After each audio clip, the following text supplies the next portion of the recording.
Welcome to USA Football's Coach and Coordinator Podcast, where top football coaches from around the country share their stories, philosophies, concepts, and strategies to help you get better on and off the field. Now, here's your host, Keith Grabowski. Hey, coaches, before we get going today, I just wanted to thank you for all you've been doing to support this podcast. And we have an incredible lineup coming up here. We have just about every major college conference represented. We have a ton of FBS coaches, Division II coaches, Division III coaches, some great high school football coaches coming on the podcast to share with you and help you grow professionally during this time. I really appreciate all of you asking your questions on Twitter. Please follow me at Coach K. Grabowski for our daily updates on our guests and your opportunity to ask questions. We will read them on the show and attribute those to you. So please contribute to the show as much as you can.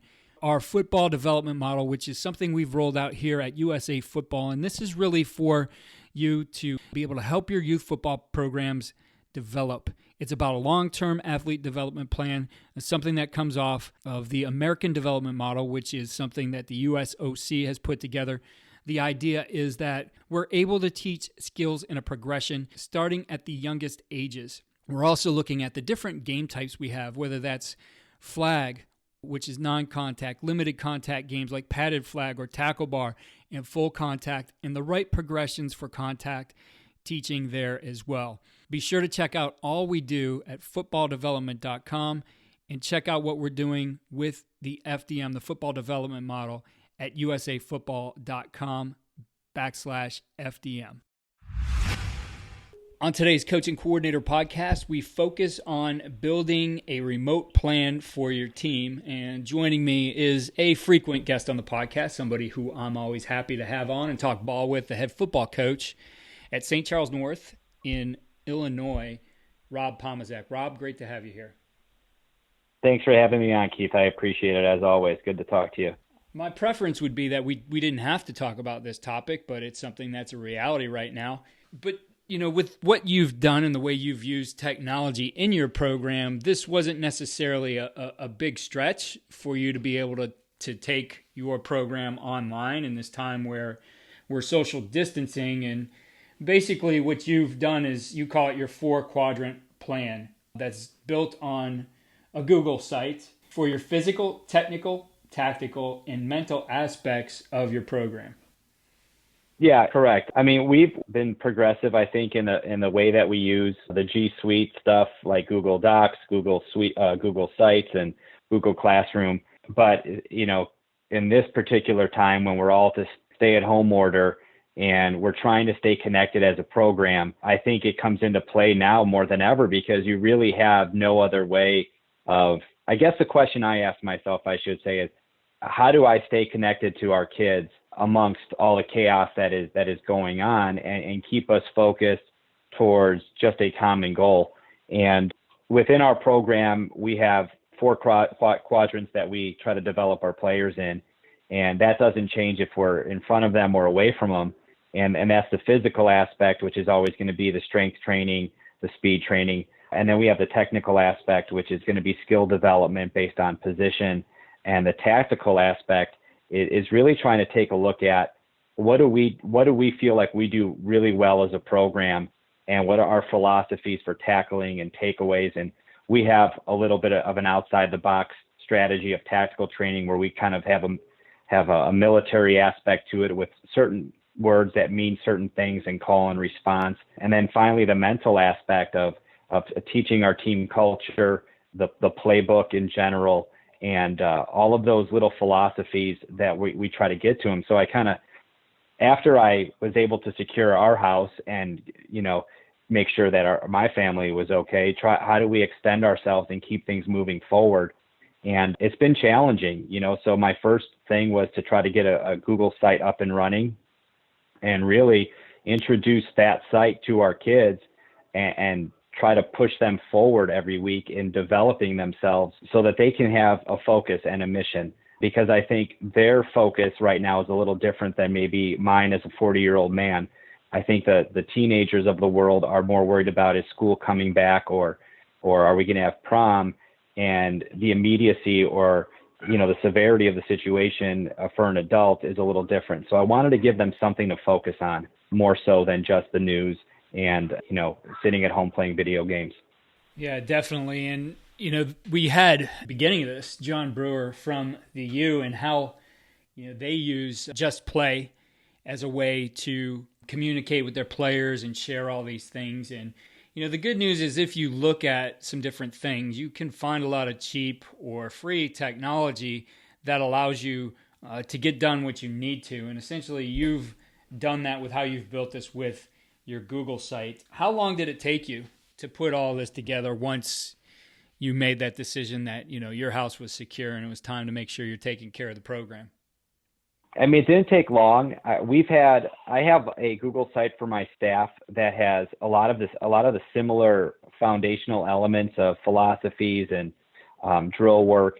So I was familiar with how to navigate and build the site. It's pretty user friendly. I mean, Google makes everything pretty much one touch, and you're able to put pictures in, you're able to put videos in, articles. I mean, it's really a fantastic way of building a website in a short and quick, dynamic way, where I can also post assignments and try to keep the kids focused on what's important. And when I built it, probably took me maybe 2 days, and that's working at night. Yeah, that's not bad to be able to do something like that in 2 days. Well, let's take a look and think about this from, if you haven't started this already, I know everybody's like doing Zoom meetings and sharing this and that, but it is good to have all this housed in one place. If you were building this from scratch and maybe didn't have some of those resources that were already up there on the different, Google platforms that you use, what would you consider to be the minimum viable product that you would want to start to put up in each of these quadrants? Well, I just look at what's the essentials right now, because that's kind of what I want our kids to have. And so physically, we use Rack Performance as our main. That's how we do all of our weightlifting. So it actually lends itself well to the remote training. I put all of our workouts up every single week on our calendar on Sunday night. That allows our kids to have it on their cell phone. I put the link to Rack Performance up on the Google site so kids can access it if they don't have a smartphone. And then I'll also, on our Google Classroom page, I'll do a video. I'll post it on YouTube, and then I can download it to my Google site so that the kids can see a video of the actual workout itself. That way, there's really no excuse for them not to be doing it. And they also have the usability of just kind of going to one place, because even as adults, the more we have to click, the less likely we are to do something. So I just wanted to have a one-stop shop. So for me, physical, it really came down just to strength training, because if I can get them working out 3 to 4 times a week, 1 day of speed training and 3 days of lifting, that was important to me. From a technical aspect, a few years back, we videotaped all of our drills and put them up on YouTube as just a holding spot for them. And I was able to download those and put them up on our Google site. So our expectation is that 1 day a week, our kids are going to the site, watching the videos, picking the drills that they want to go do, and then going out in their backyard, obviously, still respecting social practice, and then completing a 15 to 20 to 25 minute session of drill work. And that's really all that's on there. We are considering expanding that to positional work, where my positional coaches are creating handbooks for their positional groups. Some have already done it, like I'm looking at it now, like our running backs have their positional handbook on there, and our quarterbacks also. So it's just another spot for our players to start, gathering resources. But really, for me, bottom line would be just the drill work. Tactical aspect, which I don't know if a lot of people have in their program, but for us, it has our takeaway philosophy, it has our tackling philosophy, and then it also has the actual foundation of why we do tactical training. And those 3 things are probably where we're going to stop, but then we also can start adding on to that if we wanted to. But for us, it's really just philosophies. And then the mental aspect, we have our link to Just Plays. And then we also have a link to our culture handbook that we create at the beginning of every summer. And now what we're doing, now that we have all of these resources in place, each week I'm creating one assignment from each of the 4 quadrants so that they have to complete those assignments, whether it's watching a video that I created, a screencast that I created on our program culture and answering the Google form that goes with it, or if it's videotaping themselves doing drill work and then posting it on social media. That's how we're trying to keep our kids threaded into the program and connected right now. So the big challenge with any kind of online learning right now seems to be getting the kids in the classroom, right? And those expectations that they are doing these kinds of things. What kind of parameters do you put on it as far as, I'd like you to view this by this time, or some kind of a daily schedule? How have you handled that part of it? Basically, every Sunday night, I'll put out a post on our Google Classroom page, and it always just trying to make sure everybody's okay. And first and foremost, we're all in different situations. We all have different family dynamics that are going to allow us to do certain things or not do certain things. And I just tell them to do what they can. We are going to get through this. There's light at the end of the tunnel. And when we get out of this, we have to be prepared as best as we can to take the next step as a football program and as an athlete. So I will then go quadrant by quadrant and list the assignments for the day or for the week. I'll give them no specific due date other than I am going to be checking on Sunday and giving them an update as to the completion percentage of the assignments that we have. And that's different from what we've done in the past. In the past, we've kept points. I just don't feel like keeping points in this particular time of human history is where I want to be. I want this to be something that's more of something they look forward to, as opposed to something that's more competitive in nature. I just want this to be something that they want to do, as opposed to feel like they have to do. So I'm not keeping any type of quantifiable record other than, guys, we had 60% of our guys complete our list this week in completion, and we've only had 35% of our guys do the culture playbook screencast. I think we can do better. I'm going to reopen it up and let's see what we can do let's see where we can get this number for this week. And then I'll always just reiterate, our culture is living and breathing every day, and our culture will be who we are today, and our program will be who we are today. And, we don't ever want to take any steps backwards. And so that's kind of how I frame it, very, I guess, more loosely than what you have done in the past.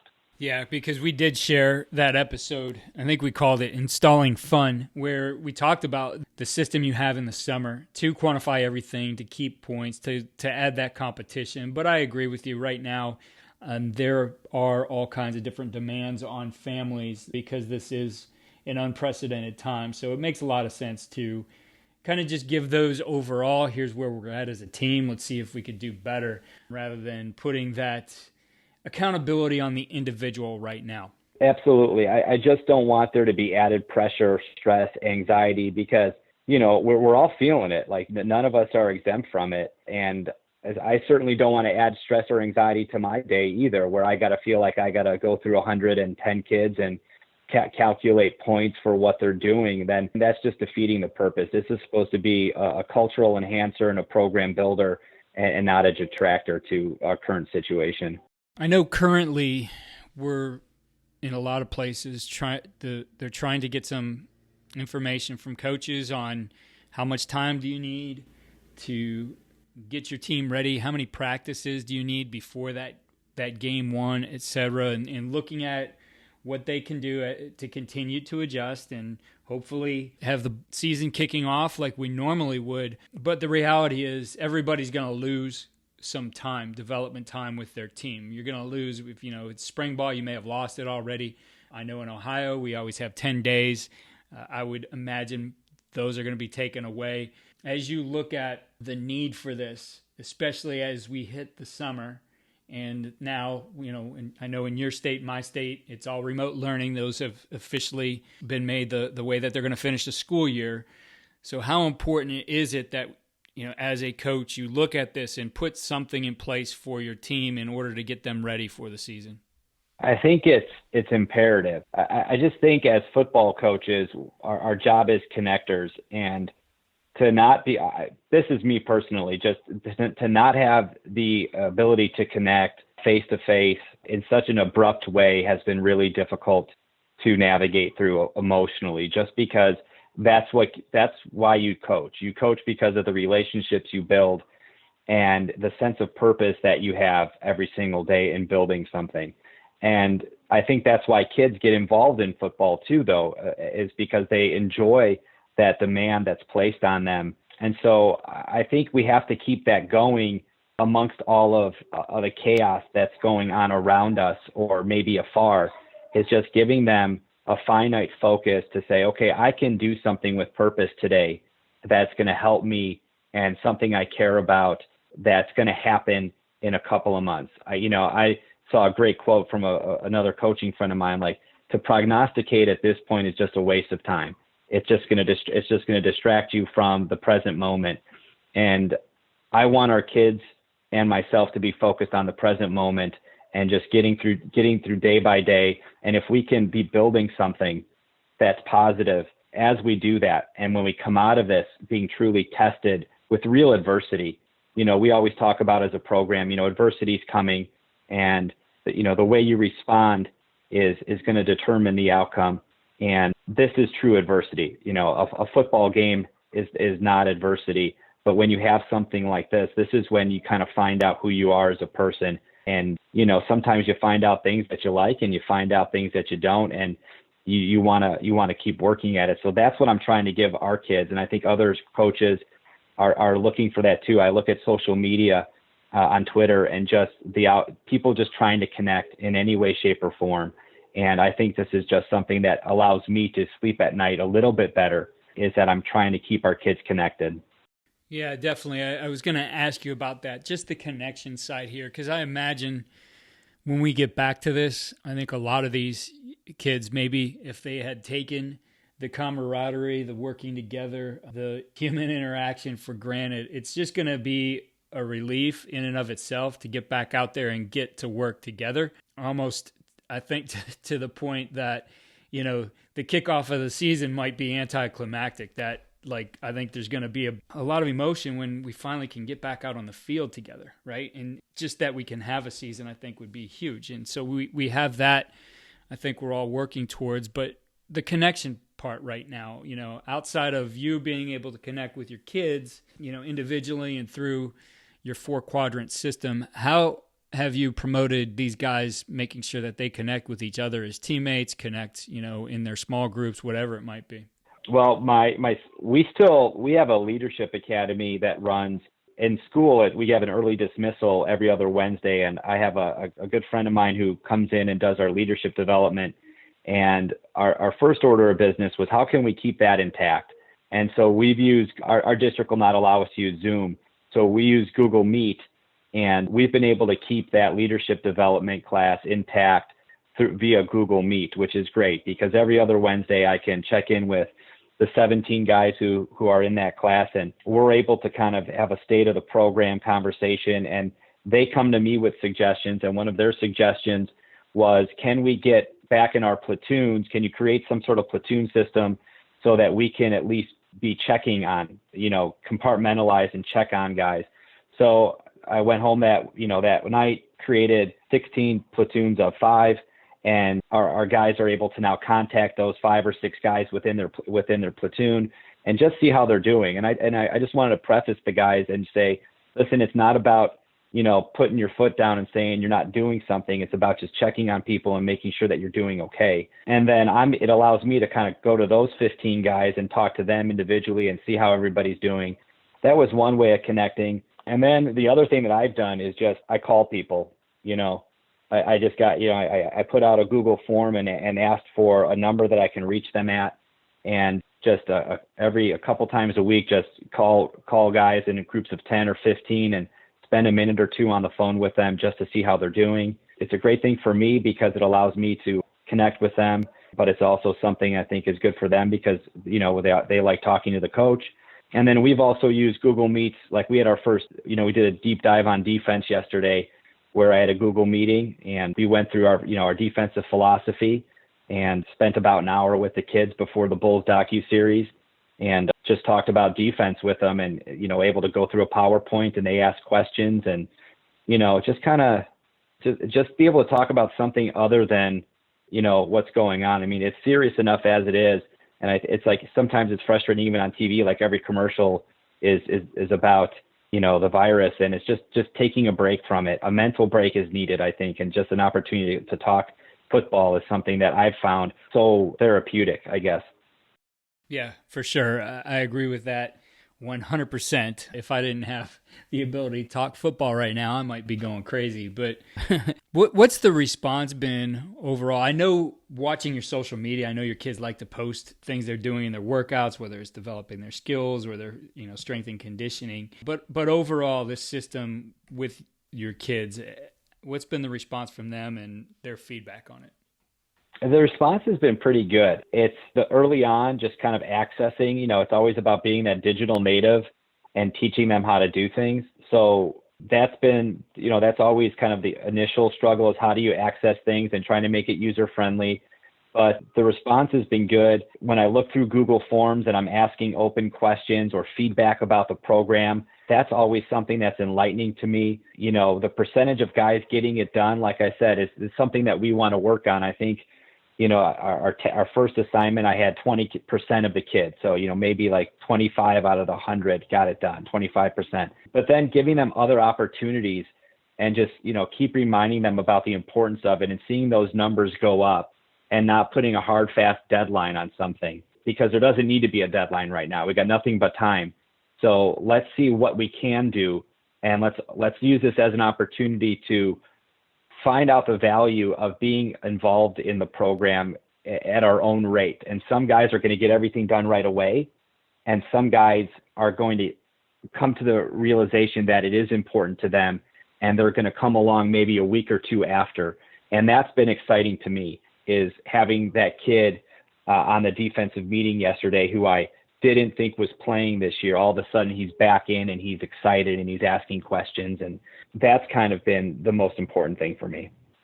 So looking at this moving forward, life will get back to normal, hopefully sooner than later. We will be back out on the fields, hopefully sooner than later. In looking at what you've set up, how much of this continues on in, utilizing this, whether it's something primary in your teaching or as a supplement, what are you going to do with this, you think, in the future?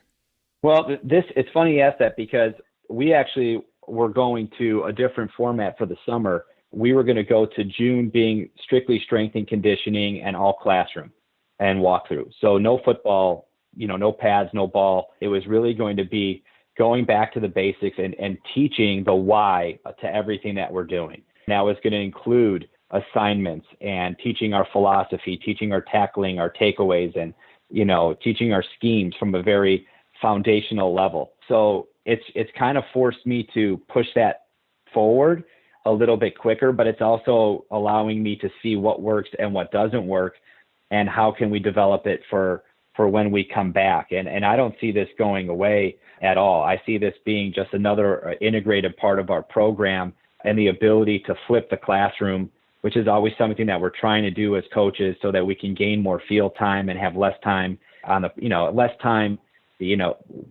in practice, I guess you could say. And it's giving the kids a chance to see the value of it.